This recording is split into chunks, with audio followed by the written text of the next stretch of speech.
put one of the crew guys in a cab. That's great. Sent him down to Bellevue. He came back with 4 straight jackets. It says Bellevue on the straight jacket. So like 7th floor, Bellevue. That's a trip. Some guys like running around. They took him right off of Crazy People. They did. Yeah. That's funny. But that's what happened that day. That's Crazy shit. Crazy shit, man. I got a million of them. It says 18 albums. That's how many I did. Yeah, which ones? I know you know From offhand. 1974. Well, no, well from Alive. From Alive. I didn't do the first 3. All right. They were done by like the record company. So when they put out their live album, they asked me to do it because I was sitting right there in the office. So maybe this guy can do it. You know? So I did Alive, and you know that was a double album and everything. So it was a lot of thought went into it. You know, put those little handwritten notes in there and all that stuff. It was like the first time we did a big deal production for them, you know. So I think that they really, and it was also the first album that they did that went gold. So when it went gold, they came back and said, "Will you do our next album?" Right? Sure. So I think that's how they kind of got to like me. So you did the originals and all that? So I did, yeah, the originals. I forgot about that one. That was a collection. Right? Now they did one for like Japan, the originals too, but that wasn't. I don't even know what that looks like. It's just almost the same as originals. The flame. They used your backdrop, and they have like cartoon. Yeah, like a cartoon image of them popping out of the flame. I don't know who did that. Some Japanese company. Oh, see, they did that. Yeah. I never even saw it. Now, would you consider doing another cover for them? I would. Somebody asked me that in a magazine interview, and I said, sure, I'd love it. I think they're a great band to design for, you know?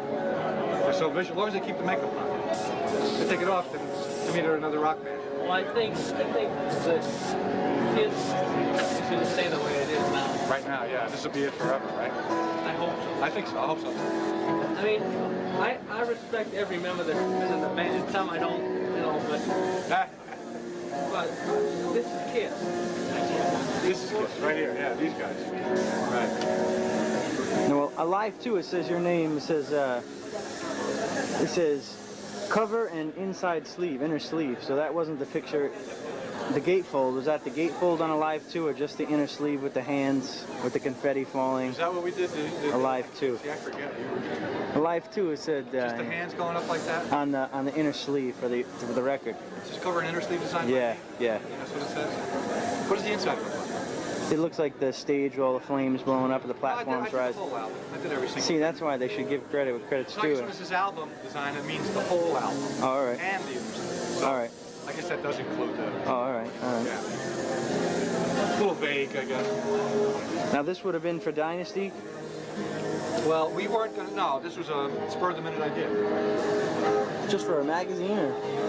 Yeah, well, you know, when you're hiring an expensive photographer, and you plan to spend a whole day there, right? And you say, we're going to shoot the cover, and then we're going to shoot other pictures. Right, because you're paying for it anyway. We're here, right. We always need new pictures, right? For magazines, for all kinds of reasons, for posters, in-store promotion. So when we were there, I knew what I wanted to do for Dynasty, which is the way it came out. Right. I went there with that idea in my head. I said, put your heads together, let's have all the hair melt together so the pictures work. And just have the faces coming out of all that hair.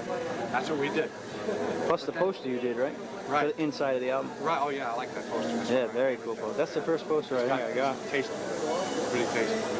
Now I have one at home that's not folded, which I better frame one of these days so before it gets messed up. I wish I had a stack of those. No, yeah. But then one of these guys or somebody said, let's put them in straitjackets, and so we sent out, we got straitjackets. So that was a spur of the moment idea. See, so when they hire a photographer, do they keep the negatives after, or you as the photographer, you do? We keep them. Right, and you sell the pictures, or how does that work? Well, the business end of it, I mean. I was the art director for the advertising agency. Oh, all right. And we did all their advertising. I did a lot of their merchandising too. Not all of it because they had merchandising people. But I did a lot of their T-shirts, all the tour books. Oh, really? Yeah. Oh, cool. And a lot of the advertising. You see Cream and Rolling Stones advertising the next album. Albums and stuff. A lot of this stuff isn't in history either. This photo. Yeah, because they don't have it. Because I kept some. I kept some. My picture's in history. Did you see it? With Ken Kelly, right? I have it, yeah. Yeah, Ken Kelly. He's the guy I hired to do Love Gun and His Choice. Barry Levine did a lot of photography of them? He's still now, they hired him again to do more. I see. That's what I heard. A lot of their latest stuff. That's what I heard. Right, I worked with Barry on one day, one photo shoot. We did about 3 different shots. How It was a disaster. We spent half the day shooting one set, had these guys in a white set, and nothing came out. Oh, that's no good. That was a bummer. So these guys were crazy when they showed up, or hammered, or drugged, or... This guy doesn't drink or do anything. Right, that's... He doesn't hardly do anything, maybe a light wine or something. Right. So he's never drunk. And these 2 guys are completely off the wall. They were off of the wall every time. Especially this guy. My favorite, yeah, Ace. Especially you. Oh, man. He showed up for a photo shoot. You never knew what was going to happen. What they did here? Well, this is a reprint. Yeah, and they knocked out like who designed it and all that stuff. Management or coin? That's a reprint. I think this stuff. Those sons of bitches. Well, they left me in anyway, right? Well, that's good. Yeah. This is this guy, Fritz. He was the tour manager at that time. Yeah. He had like scars on his arms. He was walking across the stage one day and his flash pots went off by accident. It was all burnt. Oh. Really? Brutal. Accidents all over the place, yeah. He got hurt pretty bad. Ari had an affair with her.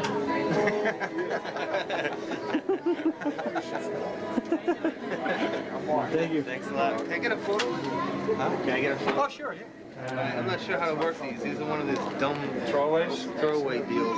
Let me have a look at it, maybe I know.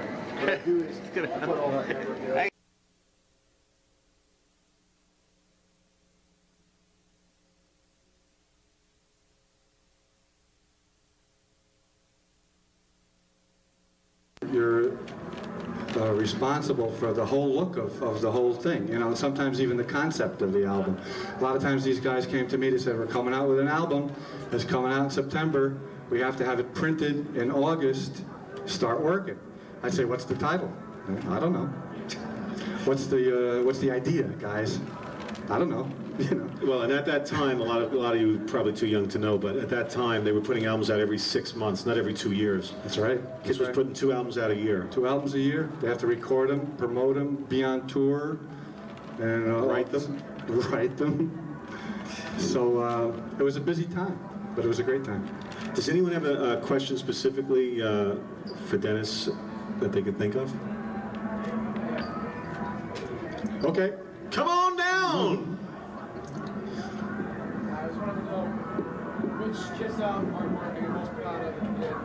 Which Kiss album artwork is Dennis most proud of? Least proud of? Least proud of? That's easy. That's easy. I don't have one that I hate, but the one I like the most is Creatures of the Night. Just because it's simple and you know, it's like a pure idea.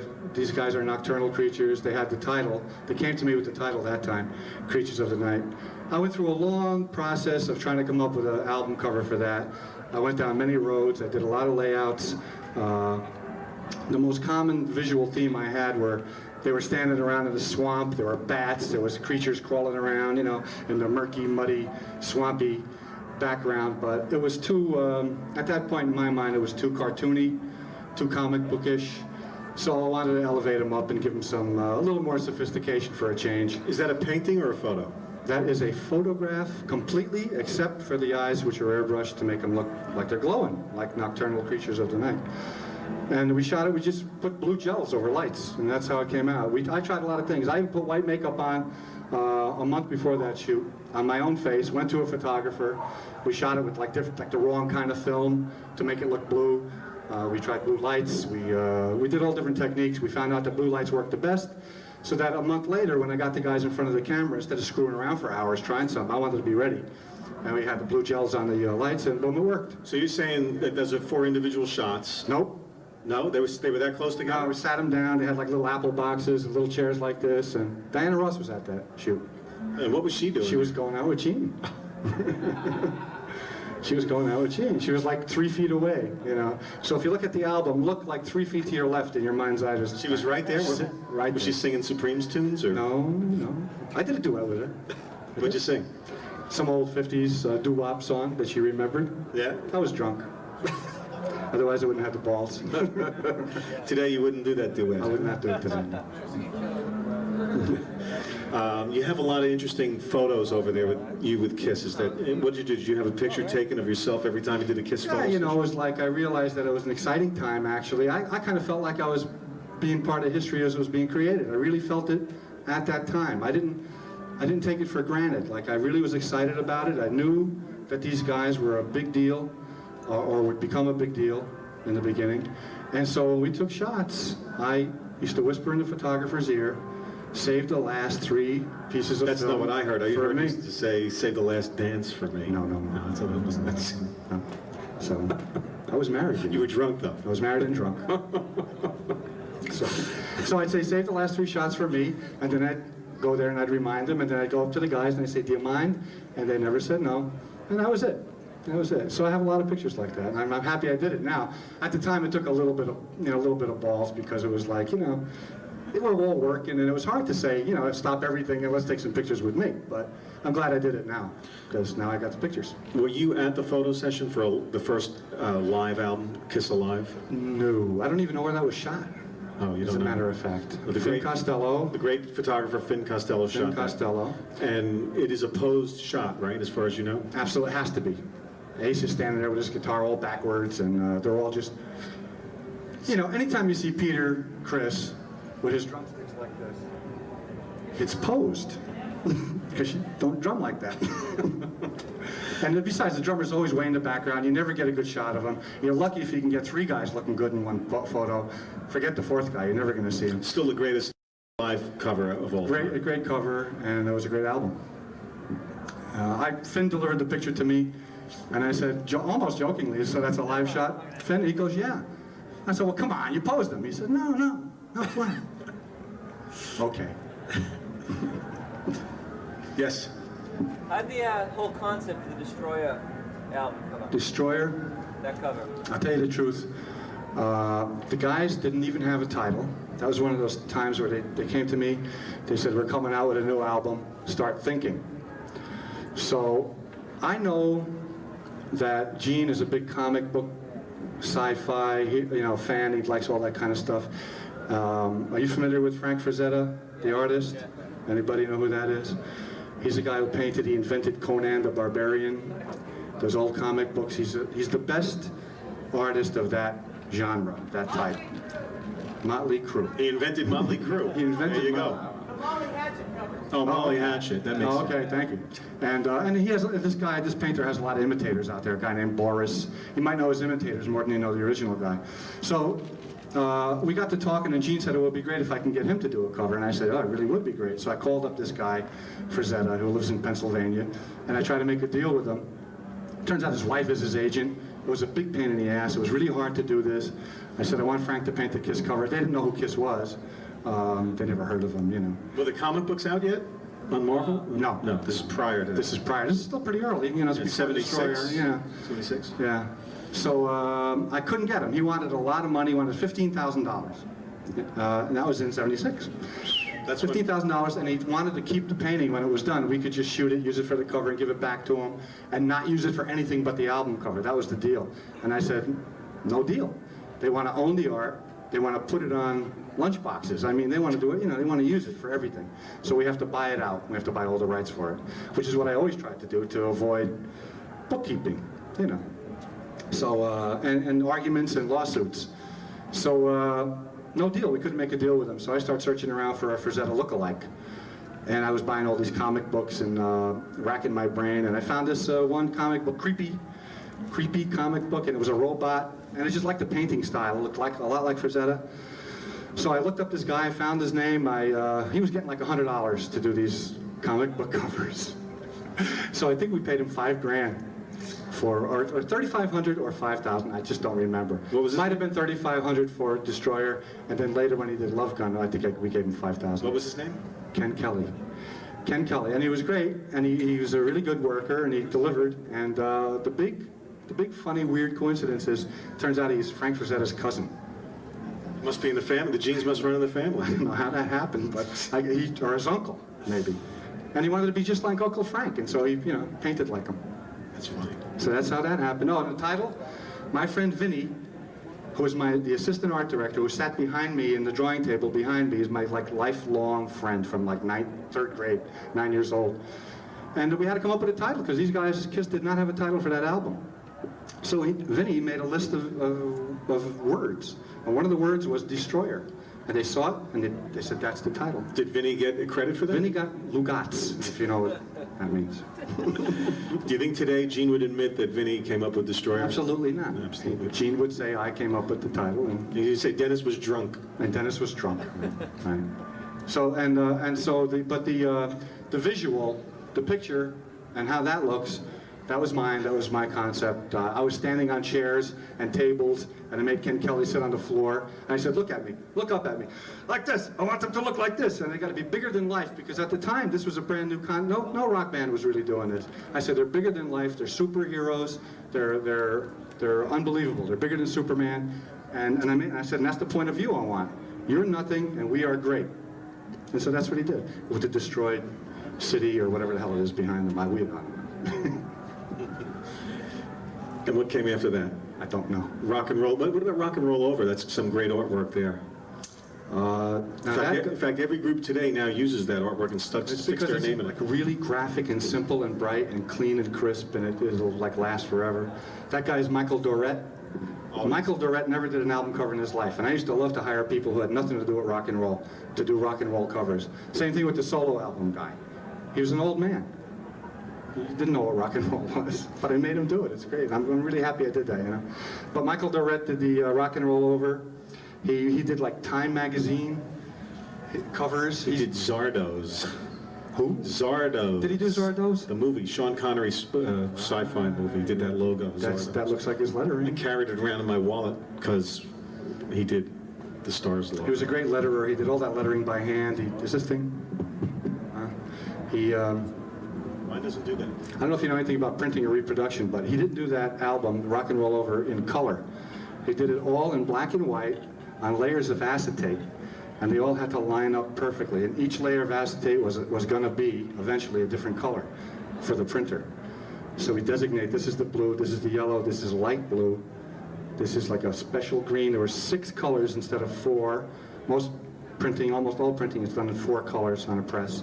This was a special 6-color press, which is like from here to there. For the album cover? Yeah. It must have cost a fortune, huh? And he did it all on acetate, and they all registered perfectly. The guy was like a mechanical genius besides being creative. Had he ever heard of Kiss? Nope. That was my joy in being an art director. I used to love to take these disparate people, bring them together, you know. I had a lot of fun. And I went on a press check. When they printed that album cover, it was like 3 in the morning in Farmingdale, Long Island, and they used to call me at odd hours and come out and make sure the thing was running right, you know. At 3 in the morning, you'd have to drive out to Farmingdale? They sent a car for me, which was nice, and I went out there. It was like an hour, wow, at least. And it would, you know, because the presses don't stop. There's big, expensive pieces of machinery. They run them 24 hours a day. So I got out there, and the job sucked. They were running it bad. It was coming out really bad. And I said, we spent a lot of money on this. So I went, no, you know, and I walked away. Were they also printing the sticker on the inside? Not at that time, but that was done right around then, obviously. Remember that sticker inside that came apart? So what did you make them do? Just throw those out and do it? I said, I had to stand there. I told the guy it was no good, and they said, no, this is good enough. And I said, no, it isn't. And it was like all these suits, you know, all the guys in the suits.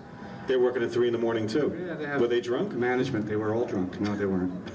So what I had to do, I had to be like a detective, and I said, well, if the red is affecting this plate and the pink is affecting the blue plate, then this is that, and you know, I was there for half an hour, and I said, okay, and I knew what plate was wrong. I said, you got to make this plate over again, the turquoise plate. And the guy said, like Alexa Hente, and he walked away, and they made the turquoise plate over, and it came out like beautiful. But I mean, I was lucky that I knew enough about printing. A lot of art directors don't, but I've been around a long time, and I picked up a lot. And so, you know, and it came out great. It did, yeah. And the sticker was printed when? I don't know. I don't know. It was printed by a different printer. The sticker was actually cooler than the album cover. It was printed by a different guy, and like a lot of those special little gifts they used to stick inside, they were manufactured elsewhere. The record company didn't want anything to do with that stuff, you know. It was like, too expensive. So it's really changed a lot seeing this stuff on CD and having it 4x5 or whatever it is. It just doesn't have the same feeling. Albums were like pieces of art. You could sit there and prop them up. Cardboard. You sort of stare at them while you were listening to the record, right? I mean, I did. I used to be able to read them then. Now I can't read them. You used to be able to read them, right? Too small. Okay, any other questions? for Dennis Woloch. Yeah, how did you get in? Talk forever. How did you get into the business of How did you get into the business? Well, Which business are you talking about? art director? Art director or rock and roll? Photography, art director.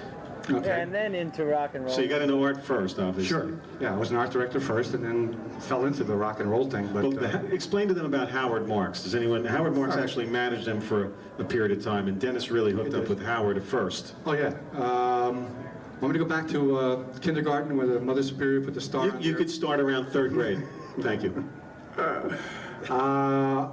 Well, I was an artist. I always wanted to be a graphic designer and an art director, probably in advertising, I figured. So when I got out of school, that's what I became. And I went to work for this guy, Howard Marks, who had an agency, an advertising agency, and I became his art director. And, you know, Bill Aucoin, before he got into the managing rock and roll, was a director of television commercials. That's what he did. He was like a filmmaker, TV, commercial director.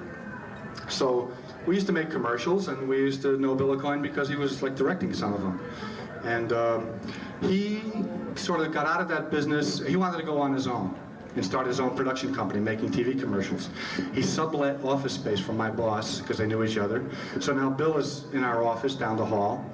His friend Sean Delaney, who's not here today, I give credit to discovering Kiss. In those days, Kiss used to play like these rundown hotels. They used to like rent the ballroom and put up posters around town and say free concert. And they'd play for nothing.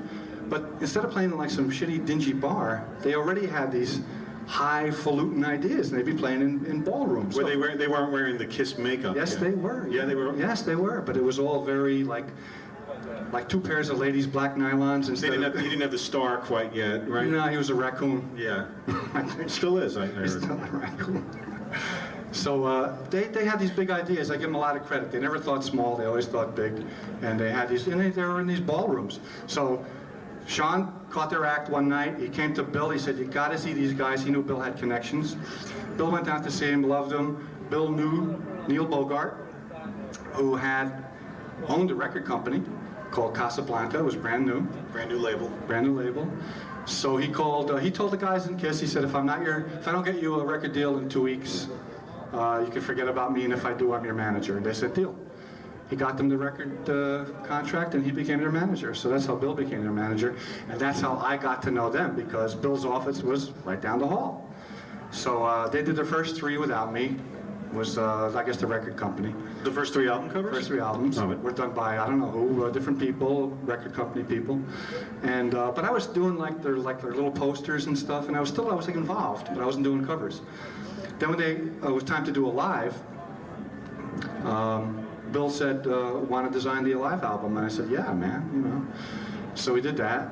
And it was a big project, nice fold out. Remember a gatefold album, and great album cover. We designed a sleeve. I don't think the first 3 had special sleeves. I think they just had white sleeves. So when I got involved, we really got doing all kinds of special stuff, sticking presents inside and designing the sleeves. You know, by that I mean the inner sleeve, and all that costs money, and that's why record companies don't do it.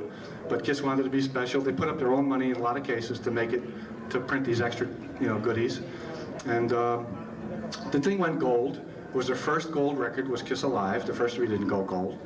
And I think because it went gold, they let me do all the rest of their album covers for the next, 14 years or something like that. What's the last album cover that you did? Did Crazy Nights in 1988. Crazy Nights. We broke a mirror, and it was on the floor, and the camera was on a great big ladder shooting straight down, and the way we got their faces in there was we had a picture of them. Just a big picture, and we reflected it in the mirror. Really? That's it. And then you photographed all that? And we had to move all those little pieces of glass like forever and ever all day long. I had it where they were really fractured. I mean, splintered in a million pieces. It looked great. And it's all these little tiny pieces of their face, a million times. And I really liked that one. It looked very violent too, and I liked it. They didn't like it. You know why? Can't see their faces good enough. They were very vain. Very vain. Not only that, but you can see 1/2 of my face in that piece of glass, but you can see 2/3 of his face in the other piece of glass. So I want to see 2/3 of my face in that broken piece of glass. So I had to go back and is that 2/3? Yeah, that's what you a have to good deal one. with sometimes. That's a So good sometimes it's creative and sometimes it's a pain in the ass. Well, they were kind of felt slighted during the makeup years because they weren't recognized when they would walk down the street. They would say, and it's great. We're rock stars, and we don't have to put up with all that bullshit. Except they Secretly, really they're liked it. dying inside because they walk down the street. Nobody's, you know. I was in a group called Stars. Some of you people are old enough to remember that. And I designed their album covers. too. Designed all our album covers. Right, almost. Well, except for the one we fired him on. He was Except the lousy ones. the one lousy one he didn't do. But I was hanging out with Paul. We went to see Cheap Trick, I think it was, yeah. And I was with Jackie Fox from the Runaways. And Jackie and I got mobbed, and next to us was Paul Stanley standing there like this. And I said, hey, that's Paul. And nobody believed me. And that was true, and he really felt bad. I felt bad for him. He was 10 times bigger than us, you know, than me and That's Jackie. when the makeup came off next week. Then the makeup, that was it. It's a true story. Now everybody knows who he is. Me. No, you? Well, they know who you are, but everyone knows what Paul looks like. Yep. Any words for someone who wants to get into that career, how you would go about it? Specifically doing like record Album covers? and Well, you know, and you heard how I got in, right? It was like really the back door and just being at the right place at the right time. Because I wasn't necessarily the greatest art director in New York City, you know, but I was in the same office as these guys. But I was good enough. I'll say this for myself, that they kept giving me more work to do. So, you show them for your portfolio. however, you should. I mean, are you interested in art, in design, and graphic art? Well, my girlfriend is. Yeah, she should go to a really good art school and try to get in and put in that, you know, put in the time, right? That's what you got to do. That's number one. And you know what the good art schools are? I mean, you know, there's a few. And be in the right place at the right time. And then be in the right place at the right time. Which is what life is all about. A lot of it is luck. I would do Kiss again, especially with their makeup on. Makeup off. Another band to me. That's what made them exciting, graphically, visually exciting. You talked about you did work with the Creatures of the Night album cover. I'm sorry. You mentioned that you did work on the Creatures of the Night album cover. Yeah. Did you notice anything weird at that time, seeing that was Ace Frehley's last album cover? You're asking if there was any weirdness going on between them during the Creatures of the Night album cover photo session. They kept it pretty well hidden. Now, Peter was basically almost out. Or, I'm sorry, he was out. He was out. He And, was actually out. He didn't actually play on that album. No. And neither did Ace. Ace played a little bit. I think Ace played a little bit. I don't know too much about who played on the session, but they kept their animosities between themselves pretty quiet. I didn't see a lot of it. I really didn't. I just heard about it, but I never saw it. Because during Dynasty was really when the blowout started. I guess so. Yeah. I mean, but I didn't see it again. How do you feel when they changed the Creatures album cover? Well, when I saw that, I couldn't figure out why they did it, and I guess it's something with the. Do you know why? You talking about the reissue? The reissue of Creatures of the Night had. I've never seen. Oh yeah, I guess I have seen it. Right. It's just a picture of them with Yeah. like a rooftops and Right. scene behind them, and I don't know why they did it. It's a different guitarist. Different guitarist, and so there was a But contractual thing. did he actually play on that album? Does anyone even know that? I have no idea. No one really knows. He says no. No, he didn't. Oh, Bruce is on that. Bruce is on That's the right. I cover. was thinking they put it. Yeah. He said they wanted to sell more copies of the album. It's actually three different ones. One more copy. Oh, there is. I think it's back to the makeup though, isn't it? Right? Yeah, right. Supposedly, yeah. Which one's that? I think they came back to the original cover now. The CD reissue? I think so. Yeah, they did. I heard they had him on the cover Is that right? recently. That's the fourth cover. All right, if there's any other questions, if not, Dennis, we have one question right here. How was Ace? Sorry, I wasn't all the way. Ace was very funny, usually a little, happy, and sometimes way too happy. If you get my drift. Well, Dennis is going to be stationed back at his poster spot. I'll tell you one story about Ace at a photo session. We were shooting a picture for what, I don't know, I think it was just like publicity. There's a building downtown New York called 123 John Street, and it has, in the lobby of the building looks like the interior of a spaceship. It has these neon tubes that line the hallways. So if you stand in these hallways, they're white hallways and there's blue neon tubes. So we took Ace down to do his fantasy picture. At the time we did all these other fantasy pictures, where Eric is hanging on the gate, that one, and Gene has the volcano blowing up. Is this elder time period? I don't know. Like, man, yeah, okay. I don't know. Unmasked. Unmasked. Unmasked time I period? see these guys remember better than I do. I don't know. So, and Ace got his trailer outside, and we had these robots in there, and space and guns and ray guns and stuff. And okay, Ace, time for your shoot. And he comes out, you know, with a bottle of Dom Perignon in one hand, hands it off to somebody, stands in front of the camera. I said, you got to be really, really still for these shots, because we can't use flash, because if we use flash, the neon effect is not good. So we have to just like open the lens of the camera for a quarter of a second, very slow, but it comes out great. So you got to be still, Ace. Okay, Curly. Called everybody Curly, right? Hey, talk like that. So he had his little gun, and he'd pose, but he couldn't stand still. He couldn't stand still. He's like weaving. So we have a lot of blurry pictures of Ace in this situation. And then finally, I said, turn around like you're going to shoot that robot with your gun. So he turns around and he goes, and he smashes about 3 tubes of neon, and he's flying all over the place. He laughs like a maniac, goes back into his trailer, never saw him again. And that was the end of the photo shoot. Did you get any? We got like a roll. We had like 9 assistants, generators, 2 photographers, me, makeup people, costume people. It was like a movie set. Ace laughs, disappears, never seen him again. Did you get anything usable? Yeah. Yeah. 1. What's it in? You'll see it. It's on that poster. Somebody probably has it here. There's 4 shots, each guy in his fantasy. Just Peter with his green shit hanging on. Oh, the furry thing? Yeah, the furry thing, I think. Paul's got the roses, I think, in the girl's hands. I think. The gloves, the little glove shot. Yeah. Yeah. And Gene is with the volcano, I think, blowing up in the background. Right. And then there's Ace in the blue thing. That's the one.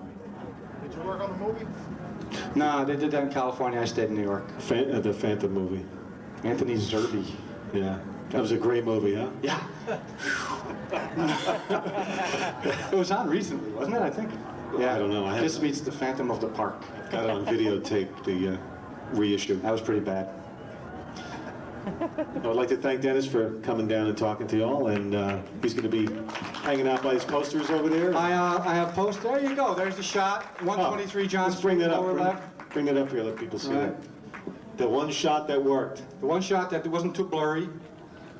And a couple of nights later, we took Eric around and shot him on. That's Gramercy Park on the fence down cool. there. Eric was a cute kid. Sale over here. Okay, thanks again. I have posters of me with the band in straitjackets. $20. Signed by Dennis. He's going to be wearing Kiss makeup when he signs that.